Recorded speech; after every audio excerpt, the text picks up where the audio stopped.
நீங்கள் பார்த்து கொண்டிருப்பது நியூஸ் 21 செய்திகள். தமிழ்நாடு செய்திகளை உடனுக்குடன் தெரிந்து கொள்ள நியூஸ் 21 செய்திகளை பாருங்கள்.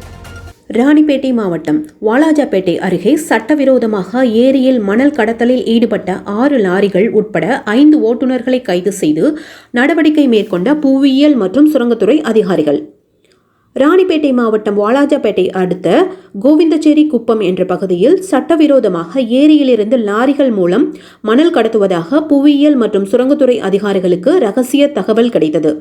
அதன் பேரில் கனிமம் மற்றும் சுரங்கத்துறை உதவி இயக்குநர் ஸ்ரீனிவாசராவ் தலைமையிலான அதிகாரிகள் நேரடியாக களத்திற்கு விரைந்து சென்று பார்த்தபோது அங்கு லாரிகள் மூலம் ஏரி மணல் லோடுடன் இருப்பதைக் கண்டு அதிர்ச்சி அடைந்ததோடு இது தொடர்பாக வாலாஜாபேட்டை காவல் நிலையத்தில் தகவல் தெரிவித்ததின் பேரில் போலீசார் வந்து சட்டவிரோதமாக ஏரியில் மணல் கடத்திய 6 லாரிகளை பறிமுதல் செய்ததோடு அதற்கு உடந்தையாக இருந்த லாரி ஓட்டுநர்கள் 5 பேரை கைது செய்ததோடு அவர்கள் மீது வழக்கு பதிவு செய்து மேலும் போலீசாரை கண்டதும் தப்பி ஓடிய மற்றொரு ஓட்டுநரை போலீசார் தீவிரமாக தேடி வருகின்றனர்.